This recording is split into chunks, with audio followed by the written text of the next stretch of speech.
we'll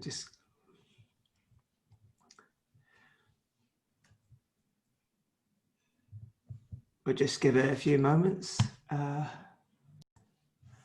Okay, welcome everybody to another webinar here hosted by Healthy Australia. I'm delighted today to be introducing to you Felice Jacka and Dr Rocks. Professor Jacka has pioneered and led a highly innovative program of research that examines how individuals' diet interacts with the risk of mental health problems.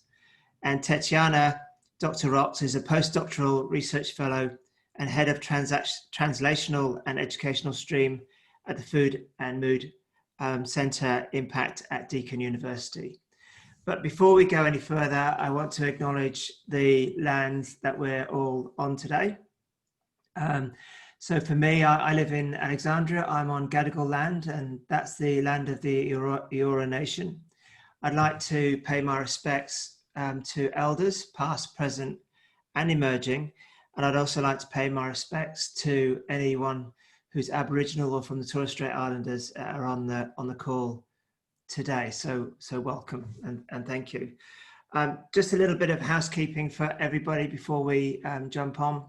There's a Q&A section at the bottom. So if you take your cursor down to the bottom, you'll see a Q&A there. Put your questions, if you've got questions, I'm sure you will do, in there. I'll keep an eye on that box. I'll also keep an eye on the chat box as well. But mainly I'll be looking at the Q&A box. So if you've got questions, please put it on there. I'm also holding a poll. So there's a poll there which basically asks the question, what other subjects would you like the Healthy Australia to host going forward, and whether or not you found this this session useful. So maybe do that towards the end of the session. So in terms of housekeeping, I think that's about it, except to say that this is recorded and this will be hosted on YouTube and on the Zoom channel. For those that want to look at the recording, give it a day and it'll be on the YouTube channel, and there'll be an email that goes out to everybody. Those that have registered will get that email and we'll be able to review the session.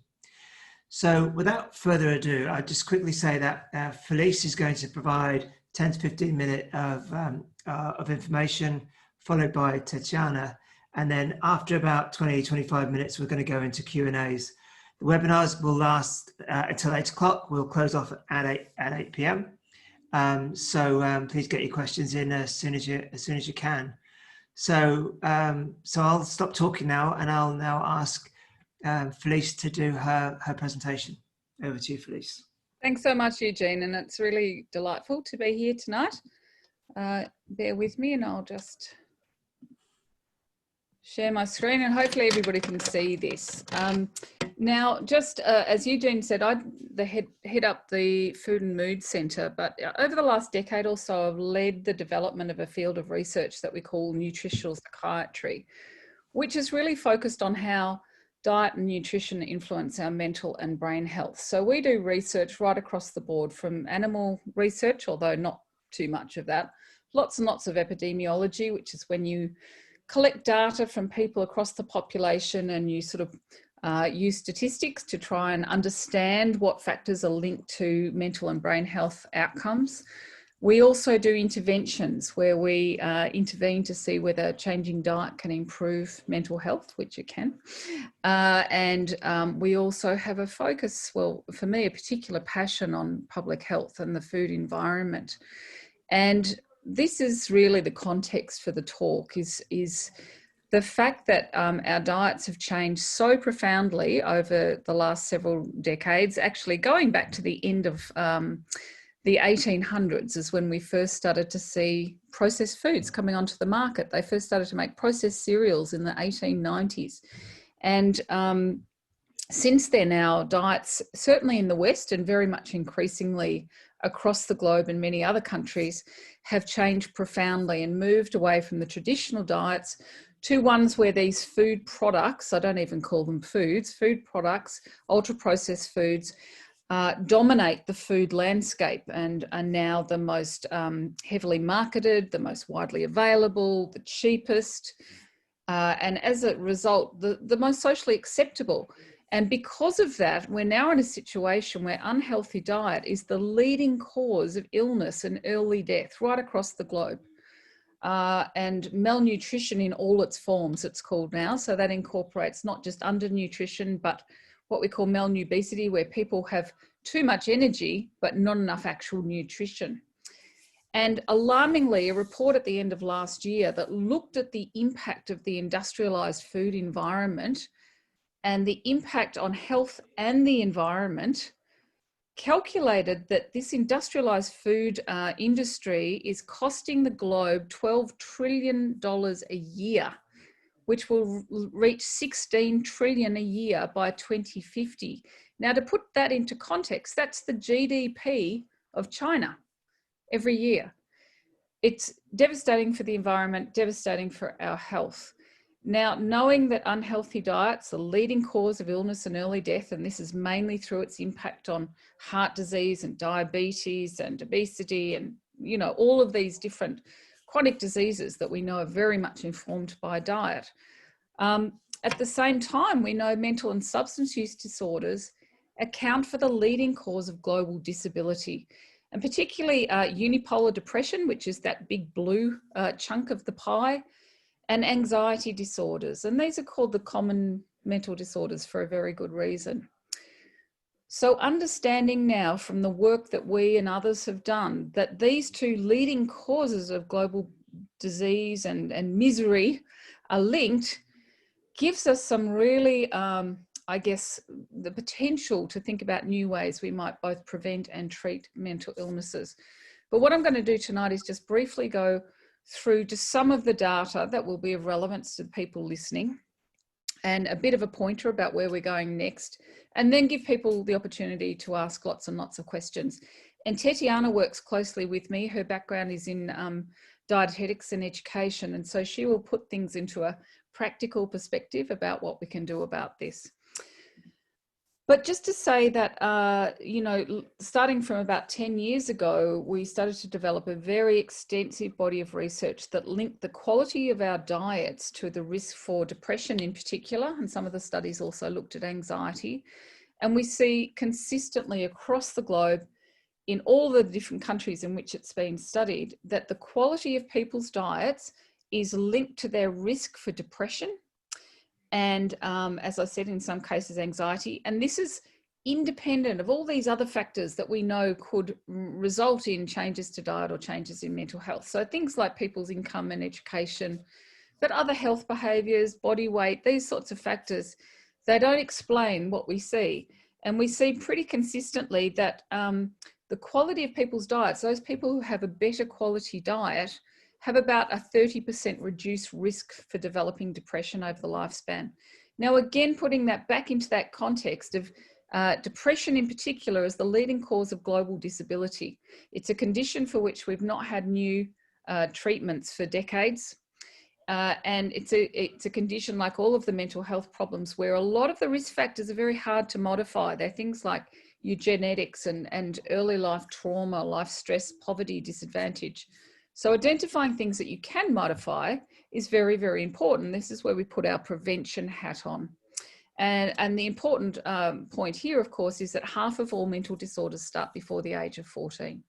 So if we know that diet is a key risk factor for depression and anxiety in young people, not just in adults across the world, that's very, very powerful. And that's indeed what we know. So many studies that we've led, many studies with others with whom we've collaborated, many studies done by others around the world have shown, just like the adult data, that healthier diets are linked to better mental health, unhealthier diets linked to worse mental health in adolescence. This is just one study, just as one example. This is a study that I led with the Murdoch Children's Research Institute quite a few years ago now. We looked at data from more than 7,000 young people from right across Australia, very wide range of education and income backgrounds. And we saw very consistently, again, these links between diet quality and depression scores. So you can see that those in the lowest intake of healthy foods, so fruits and vegetables, whole grains, legumes, these sorts of things, they had much higher rates of depression. And those in the highest intake of unhealthy foods, junk foods, processed takeaways, things in packets, the things that we know are not good for us, with added fats, added salts, added sugars, etc. They also had the highest rates of depressive symptoms. These were not just the opposite of each other. These are two different things, both getting not enough of the good stuff or too much of the bad stuff. They're both independently linked to mental health problems. And we see that this goes right back to the very start of life. I led a study which was published back in 2013 now, in more than 23 mothers and 23,000 mothers and their children in Norway. And we looked at prenatal diet during pregnancy, and we also looked at the children's diet in the first few years of life. And then we looked at the children's emotional behaviours, these behaviours that we know are linked to the risk for depression and anxiety. And we saw that women who had higher intakes of unhealthy foods during pregnancy, the children had higher levels of externalizing behaviors. These are anger and tantrums and aggression, playing up, etc., independent of all of these other factors that we took into account. But kids' diets were also really important. Again, those who had more of these healthful foods that we know are really important from the point of view of their nutrients and all the fibers and all the sorts of things that we'll talk about shortly, they had lower levels of these emotional dysregulation. And those who had more of the unhealthy foods had higher levels of these behaviors. Now, this has now been shown in many, many different studies again, and also behaviors, the early life diet very clearly linked to cognition and kids' brain power, if you like, ability to learn and remember. And we think that this relates to the hippocampus. So the hippocampus is a key region of the brain that's linked to learning and memory. It's also very important in mental health. And we led the first study in humans to show what we've known for quite a long time in animal studies, that the quality of people's diets is linked to their hippocampus. So the hippocampus is the one key area of the brain can shrink and grow during our lifespan. And it responds very strongly to environmental things such as exercise, but also diet. So diet can have a meaningful impact on this part of the brain that links to learning and memory as well as mental health. But what we're increasingly interested in is what we call the microbiota gut-brain axis, because when we think about diet and it's linked to mental and brain health, we think that at least part of this is explained by the gut and its resident bacteria, which we've really only just started to understand in the last few years. So we have over 100 trillion microorganisms that live on us and in us, all over us, in our skin and all our nooks and crannies, mainly in the gut though, that's where most of them live. Nearly all of our genetic material is actually non-human. So you're far more bacteria than human from the genetic point of view. And again, you know, as we said, that we have as many bacteria as we have cells in our body. So that's just to put it into some sort of context. One of the many things we know about the gut bacteria, they play a very important role in our immune function, in our glucose regulation, our body weight, and all the way our genes work, but is that they seem to play a very important role in the development of the brain at the start of life. So we know that the infant gut microbiota in those first few days, weeks and months of life, it trains the baby's immune system, but it also seems to play a very important role in the development of the brain. So with germ-free mice, these are one sort of set of experiments that we use to try and understand how this works. These poor little mice are bred without any bacteria, sort of like in a vacuum. And these mice look very, very different to normal mice. So they have big changes to their stress response system, altered brain plasticity, which is this hippocampus and the way it functions, altered levels of neurotransmitters, very altered behaviours, altered immune system. So we know from this sort of research that there's a very important role for the early life gut bacteria in helping us to develop our brains in an optimal way. And this is, of course, again, the topic of much research, including research that we do. But what's really key to understand is that whilst all of these different factors influence the microbiota, including the very early life microbiota, And of course, the baby, we think, gets its microbiota largely from its mum, but it's very influenced by things such as breastfeeding and particularly antibiotic use at an early life, which is a real problem. But the diet is probably the most important factor from what we understand so far. And why is that? Well, if you think about gut bacteria, why are they there? The primary reason that they're there, and they co-evolved with us over millennia, we can't live without them, they can't live without us. They break down the components of food that our human enzymes aren't able to break down. And this is primarily fiber that comes from plant foods and other components of plant foods, including polyphenols. And that process of breaking down fiber, it's a fermentation process. And in that process, many, many different molecules are released, including these short chain fatty acids that seem to play such a central role in running all of these aspects of our system, particularly our immune system, but also our brain health. One of the things we know about our microbiome is that the more diverse our microbiome, the more healthy we are. This is consistently linked to better health. But if we think about the microbiome in the modern westernized diet, back in the hunter-gatherer days, a human might have up to 100 grams of fiber from just hundreds of different types of plant foods over the course of a week, but 100 grams a day of fiber. As we started to do these monocultures and then we moved to an industrialized food system, the diversity of our food shrank and the diversity of our microbiome has shrunk enormously. And then you add into that this incredible number of antibiotics through the food system. And just as an aside, you think about antibiotics, the main thing that they use for in meat production and chicken production is to make the animals fat. So just think about that for a minute.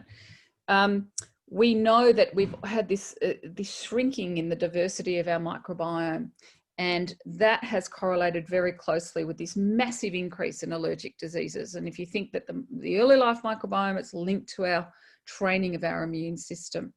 So the diets we're eating these days are very insufficient. They don't have anywhere near enough fiber, in particular in plant foods. This is a study that's just been published, led by Dr. Amy Lothman, who leads the microbiome research stream in our group. And this is a birth cohort study where they looked at babies and they looked at the gut microbiota of infants right at the start of life. And then they looked at their child's emotional behaviours at the age of 2. And they found that in those who had more problems later on, more emotional problems, they were far less likely to have this particular type of bacteria called Prevotella. Much, much less likely. And so Prevotella we know is really important because we see this in diets that are high in fiber. It's one of the types of bacteria that are very important, it seems, and linked to many, many diseases. But, you know, you need to be feeding it fiber to be present. That's just one of the many, many studies.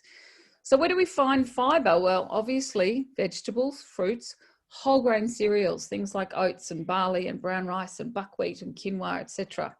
Legumes, these are absolutely key. It's very difficult to get your minimum fiber every day, which would be about 30 grams, although generally we eat far less than that, without having legumes. I tend to have legumes almost every day. So this is your chickpeas and your lentils and those sorts of things, and nuts and seeds. The diets of children are appalling. In Australia, less than 0.5% of children get enough veggies and legumes. Less than 0.5%. Australian teenagers have an average of 7 serves of discretionary foods a day. Not a week, that's a day. They're getting junk food before school, during school, after school. They may be getting fruit and veggies and healthy stuff at home, but they are definitely loading up in all of these other things. And that's a really major problem for a whole host of reasons. In the US, 60% of children alive today will be clinically obese by the time they're 35. And that has major implications for the next generation. So it's an absolute tsunami of public health issues, but because it's happened so slowly and gradually, and because the vested interest behind it is so huge, I mean, really much bigger than governments, bigger than big tobacco, big food is huge. We have a complete failure of food policy to date around the world. So to try and do our little part to address some of this, my husband and I have just released this book, There's a Zoo in My Poo. And what we aim to do with this was to give children, but also parents and teachers and grandparents and whoever, very concrete, non-abstract understanding about food and why it's important. Because if you say to a kid, don't eat that, it's not good for you, it doesn't mean anything. It doesn't really mean much to adults. If you say, don't eat unhealthy foods, one day you might have a heart attack, that also doesn't really cut through. But if you explain to kids who are really cluey that when they put food in their mouth, within hours, that's going to influence the zoo that lives in their poo, and that's going to flow on to an impact on all of their behaviours, their brain, their mental health, their immune system.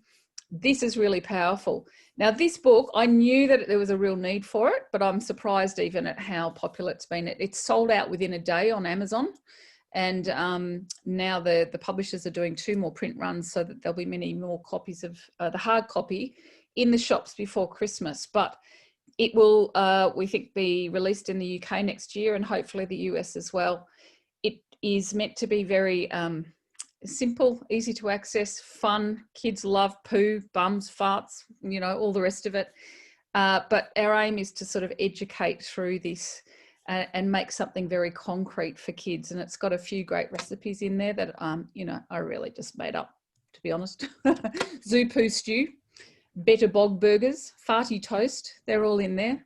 Very simple. And for anyone who wants a bit more of the science and nutritional psychiatry, this was, I released this last year with Pan Macmillan about a year ago. So that's out there as well. But now I'm going to hand over to Tetiana, and I'm sorry if I've taken up too much time, but we will, I still think, have lots and lots of time for questions. But Tetiana will help us to make sense of all this and put it into some practical terms that people can use, you know, to improve the diets in their households or in their schools or what have you. So I'll stop sharing now, and then Tetiana, you can go for it.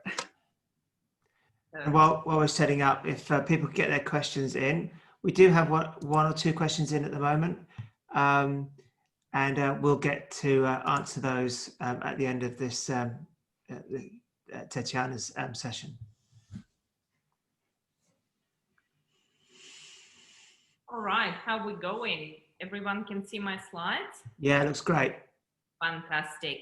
Well, thank you very much for having me here today, and thank you for that incredible talk, Felice. Every time when I present with you, I'm amazed how well you describe everything and how well you disseminate the message.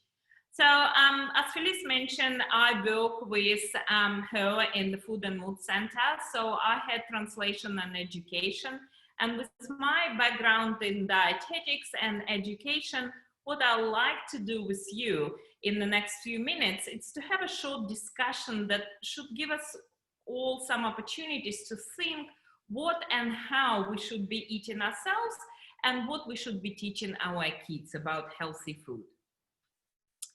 When you think about the best approach to encourage people, and particularly young people, to eat better, there's no greater way than learning about it ourselves and then teaching our kids about healthy eating.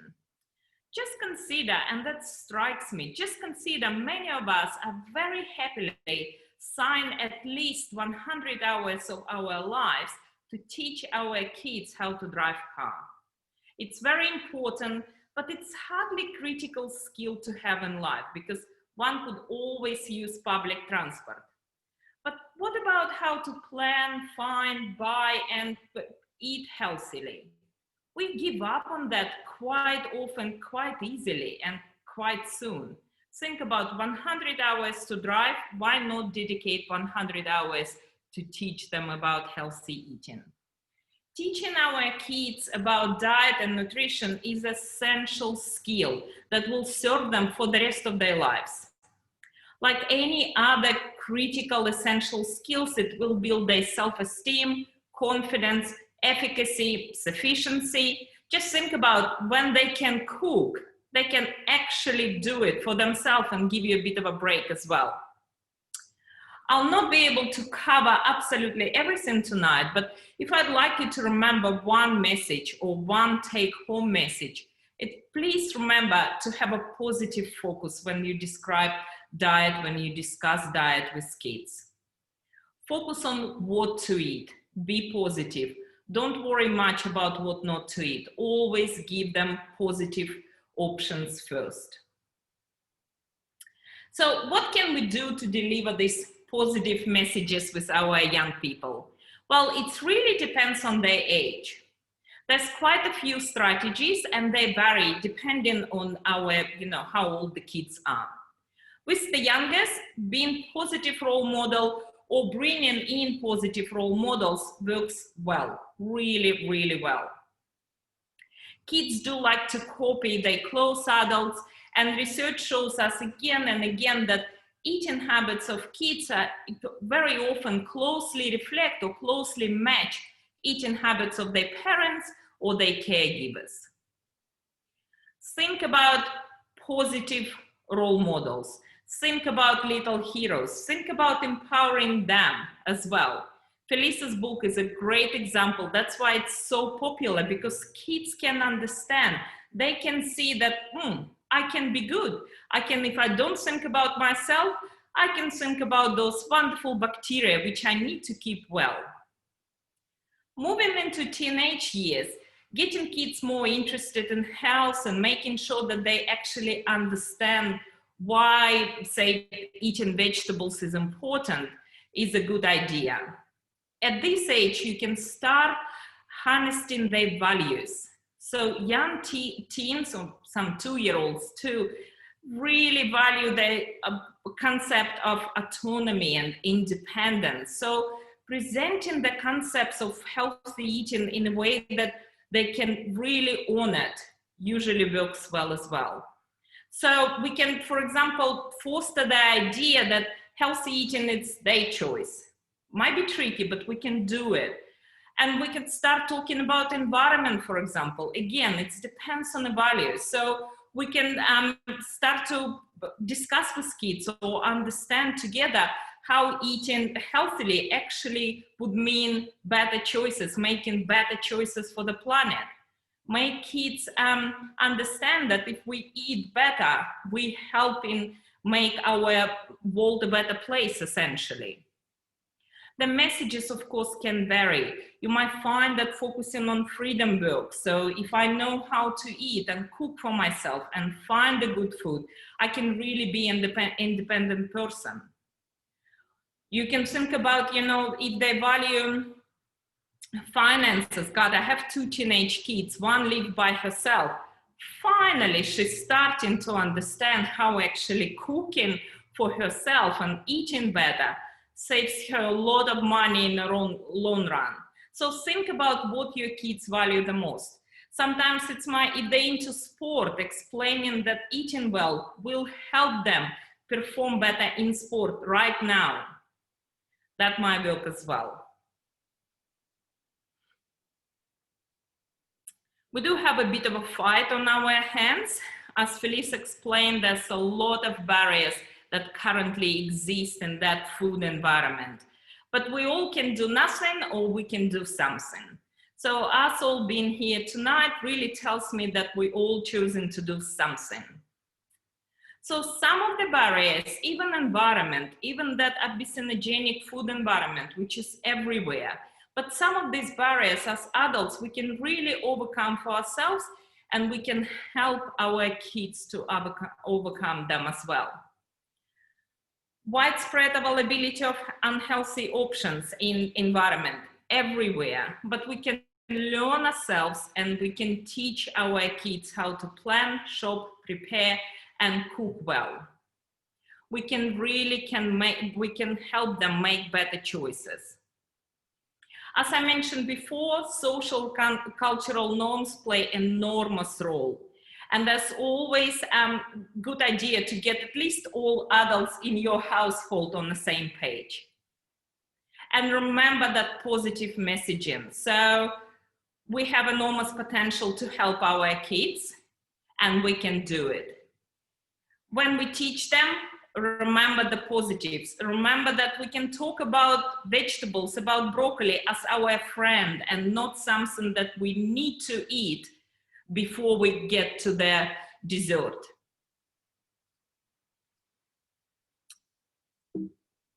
Oops, Sorry, just the poll came up here and mess up my presentation a bit. Okay, good now.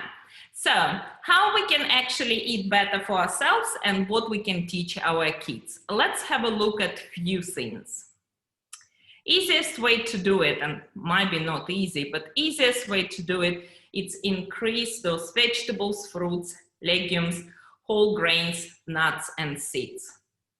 They are the foods which Felice explained have a high content of fiber, and the fiber being shown to do wonderful things for our gut health, for our physical health, and of course for our mental health as well. We need to remember to limit intake of ultra-processed foods, those fast foods. And what's important to remember that we don't have to go and do drive-through to get fast foods. A lot of it is available in supermarkets. A lot of it we bring home and put in our pantries. And if it's there, kids will eat that, we will eat it. We need to remember that we gotta have wholesome, nutritious foods for every meal and snack, every time. And if we'd like to start with changes, we should make them pretty small and sustainable to build a bit of that momentum going for ourselves and for our families. Here I have a few slides to remind us all how much vegetables, fruit, whole grains we should be actually eating. So as I mentioned, Felice did mention importance of fiber, and these food groups, of course, are the main bringers of fiber into our diet. Recommendations I will cover in the next few slides are based on evidence, and I'll briefly mention the difference, you know, how much we recommend for adults and how much for kids. So for adults, when it's come to vegetables, the more the merrier, really. So try to include your veggies with every meal. We talk about probably 6 serves a day is a good idea, and 1 serve when it's come to salad or leafy green vegetables, average cup of coffee, that's 1 serve. If it's tightly packed or cooked veggies, probably half a cup is 1 serve. So every day, 5, 6 at least. With kids, of course, we need to start with less, but we should start with vegetables. There's some research shows that when we actually start introducing solids, introducing vegetables before fruit, might bring that long life enjoyment of vegetables and liking of vegetables. But do start slow. So 2-3 years old, 2-3 serves, that's all what they need. And as age group increases, we need to increase amount of serving. And so from about 9-10 years old, 5-6 serves of veggies is fine. With fruit, we usually worry less about fruit because particularly in countries like Australia, fruits are great. So for adults, we recommend to enjoy 2-3 serves each day. For kids, remember, start with veggies, but then when they're ready for fruit, 1 serve, that's all what little ones need, and then do increase the servings with age increase in each kid.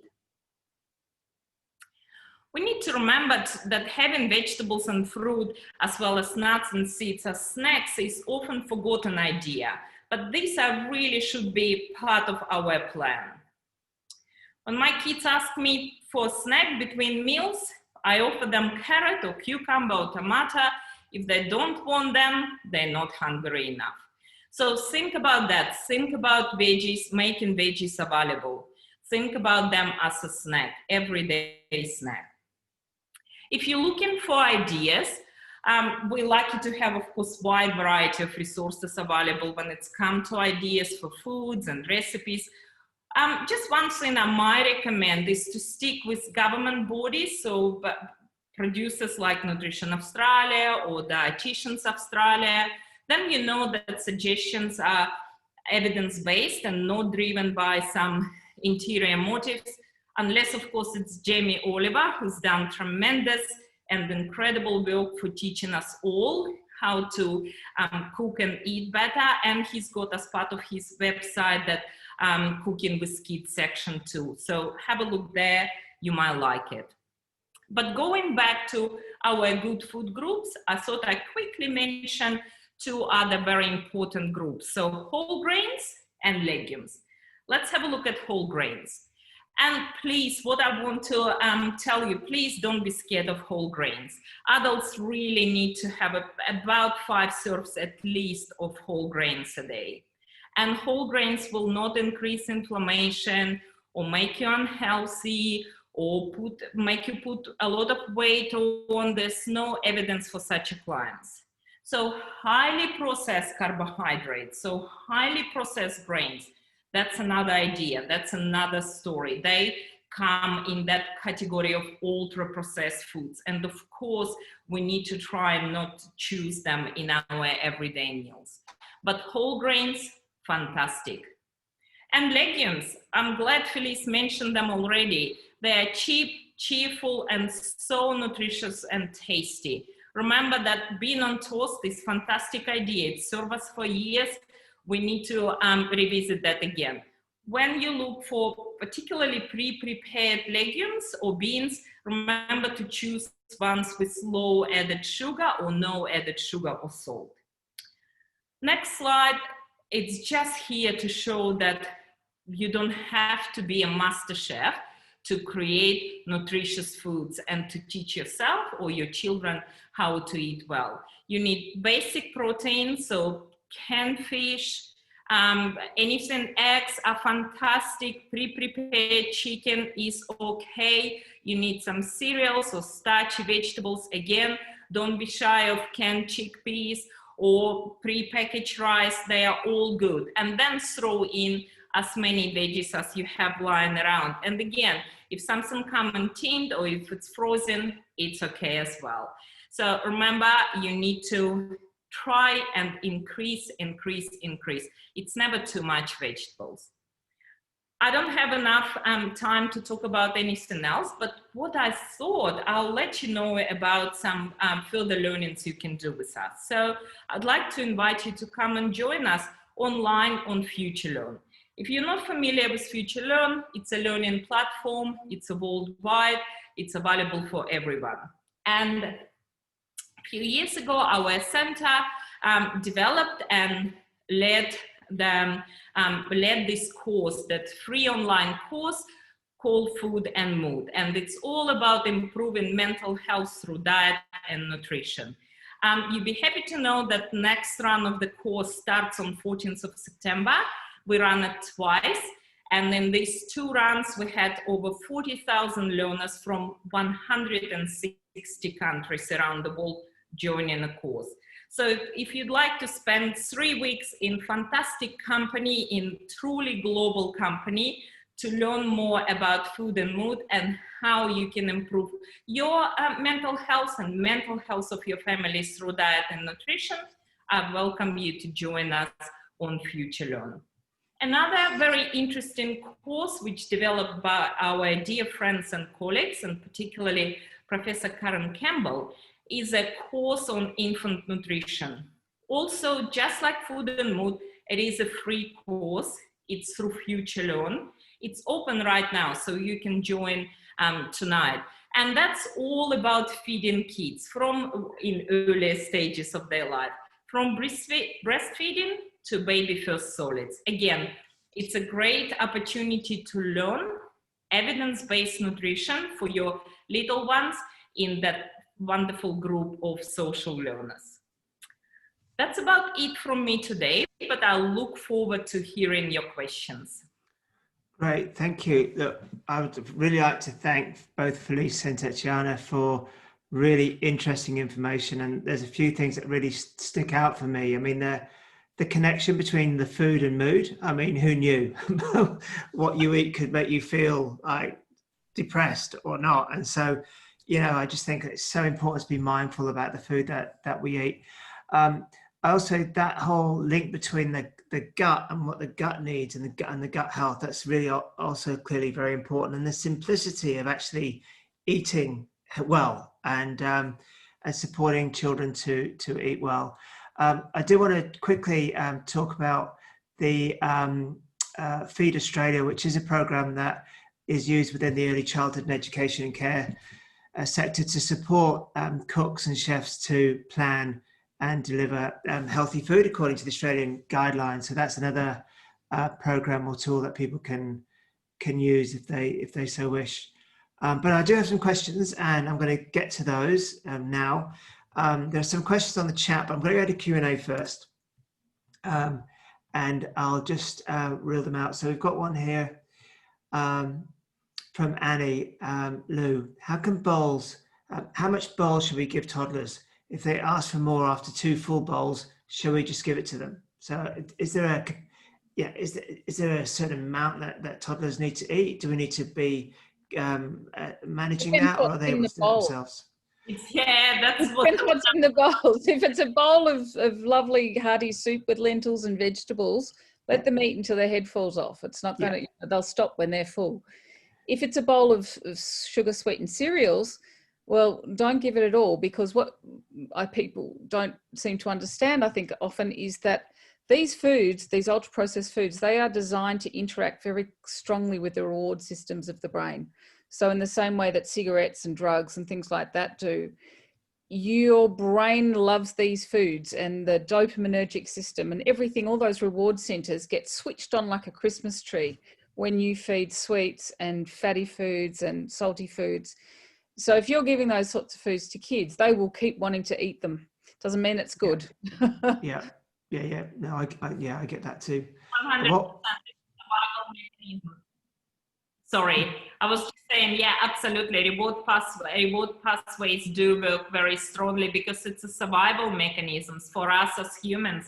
That's why, unfortunately, all these ultra-processed foods are so popular, because our brain loves them. Yeah, right. Okay. While we're on sugar, Lauren asks, what about sugar as a standalone? Does it affect behavior in other ways, or just through by affecting the gut microbiome? That's a question that scientists are still looking into. We certainly know that having elevated blood glucose has effects right across the body, and also affects the lining of the gut, which is problematic. Foods that are high in sugars in animal studies affect the brain, and that part of the brain that I spoke about, the hippocampus. But sugar shouldn't be taken as the only baddie or out of the context of a whole diet. A bit of sugar in a homemade cake that you make together with your kids, that's not going to be a problem. What's a problem is if they have, a sugar sweetened cereal for breakfast, and then they have white bread with lots of added sugar with a Nutella spread on it for lunch, and then a sweet snack, and then ice creams and things like that after dinner, and this much sugar. That's problematic. We should be really careful about having too many of these sorts of foods that are what are called discretionary foods. And as I mentioned before, Australian teenagers are having on average 7 serves of them a day, and that's a real problem. Yeah. I love that diagram where you talked about, back to the hunting and gathering days and how much fiber we had back then to what we have now. It reminds me I've got to start eating a bit more fiber.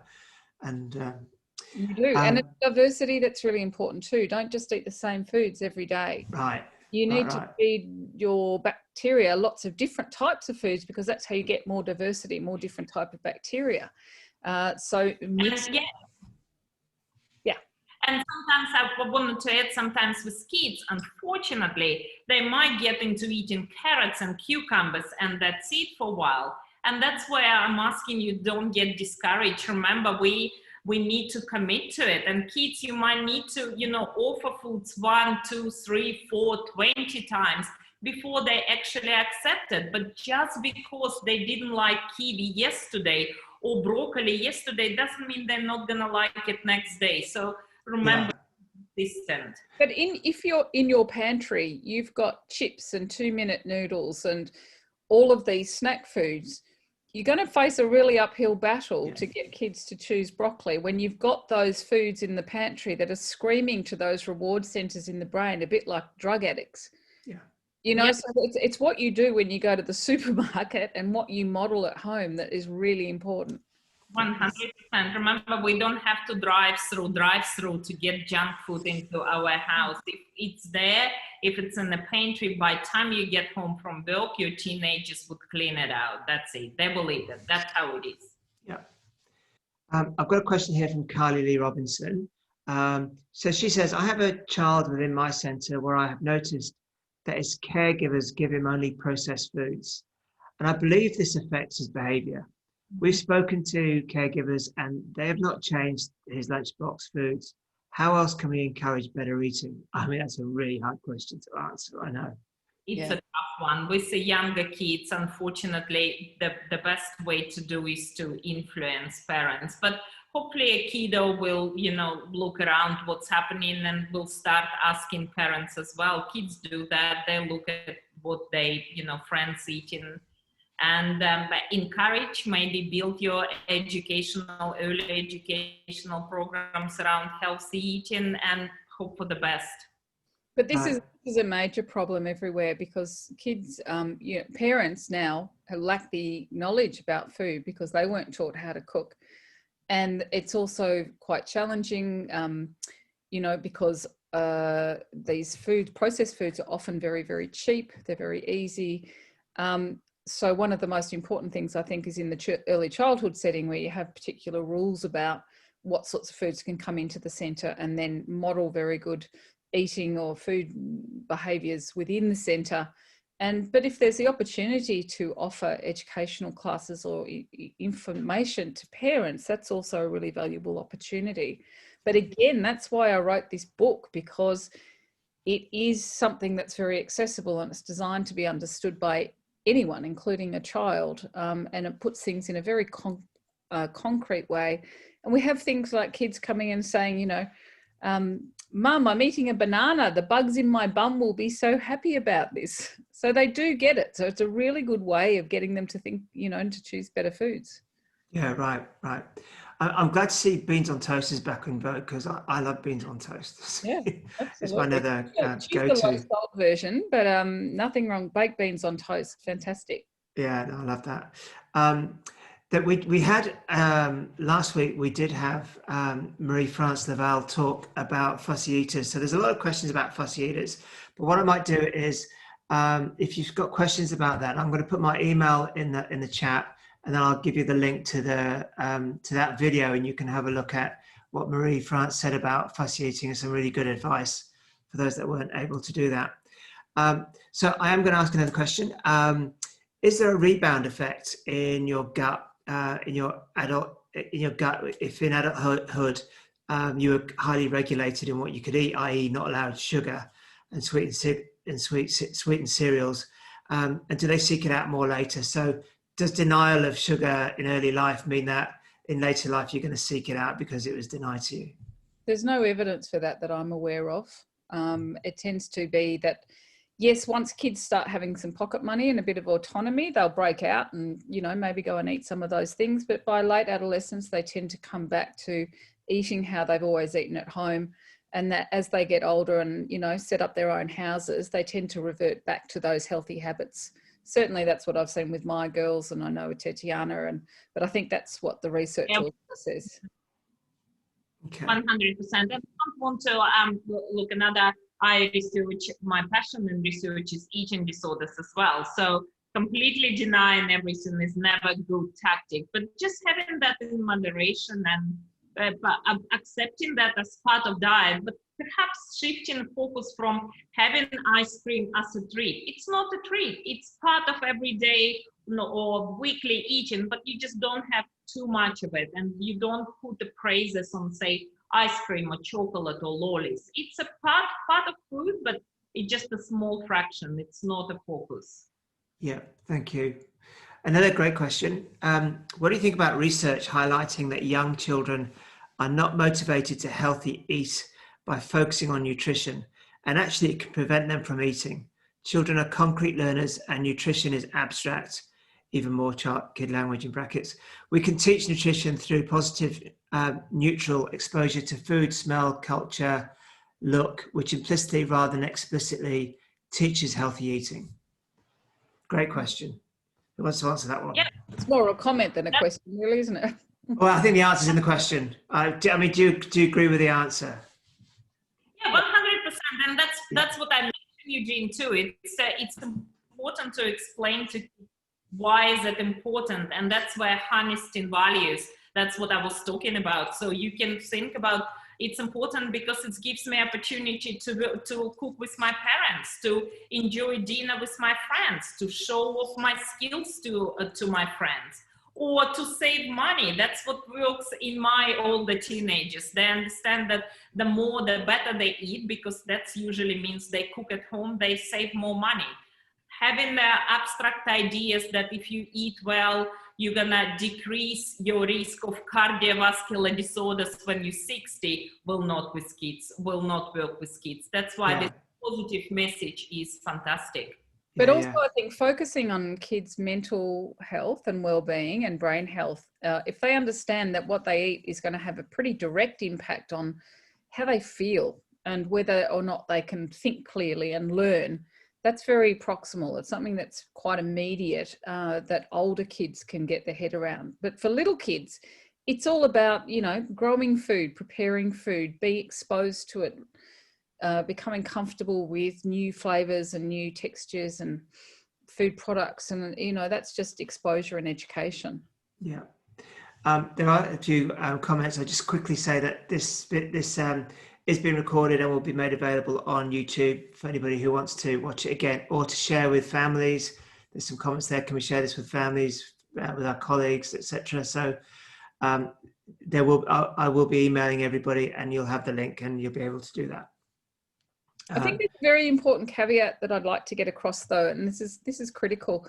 When we think about mental and brain health, when we think about health in general, diet is just one part of it. No one is suggesting that an unhealthy diet during pregnancy, for example, will doom a child to poor mental or brain health.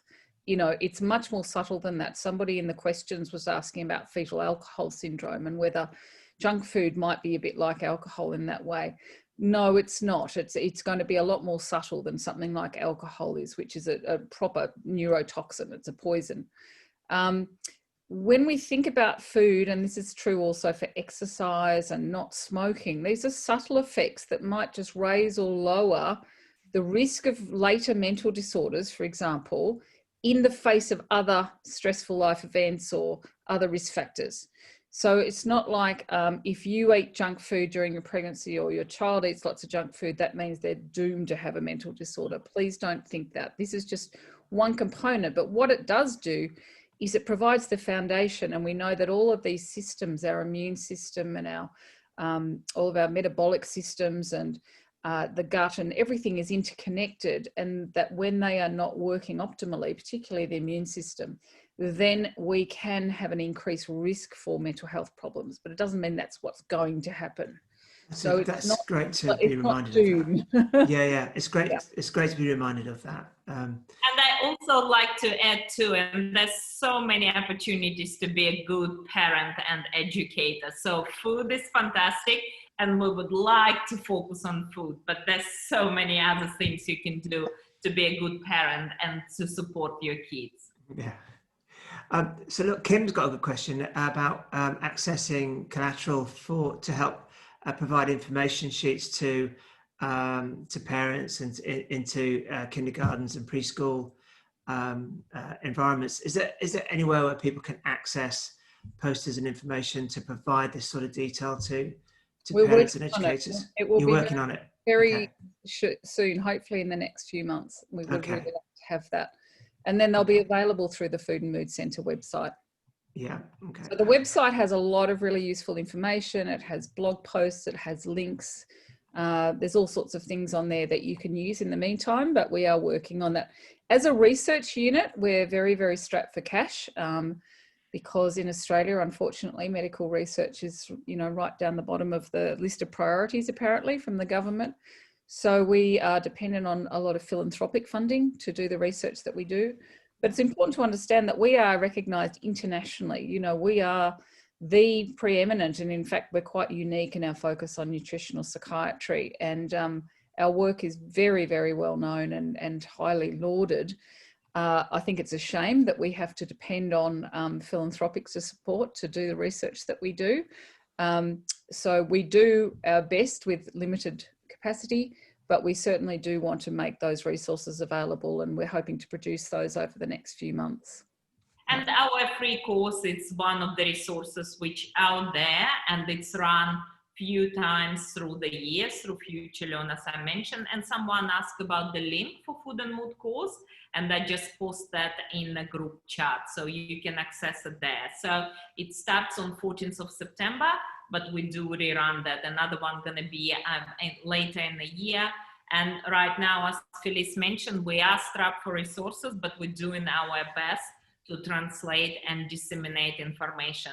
And along with working with, you know, parents and teachers and kindergarten care providers, we work with clinicians and doctors and dietitians and psychiatrists, and that's other courses we develop too. So best way to see what else is happening is, as Felice mentioned, go on our website. So it's quite easy, Food and Mood Center, and have a look what we got on offer. And we're on Twitter and Instagram as well, although again, it's a resource thing because we're a research unit. None of this is actually classed as research. We're doing it because we think it's really important to translate the knowledge. My Twitter account is probably a good way if you're more science, you know, focused. Yeah. So I've got time for one more question, and it's about Prevotella bacteria. Is that how you pronounce it? And the impact of breastfeeding and formula fed, and whether that has a whether there's an impact on the level of bacteria on children aged around 2.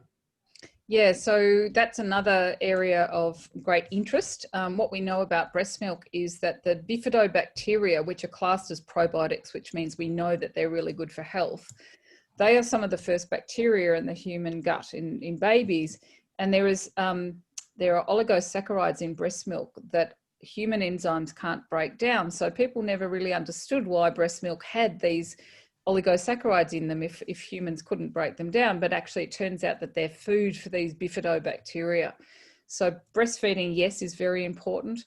It seems to date from what we know so far, and I still think we need to do a lot more research, that exclusive breastfeeding is very important if you can, because once you start putting in formula, it tends to change things and maybe be less than optimal.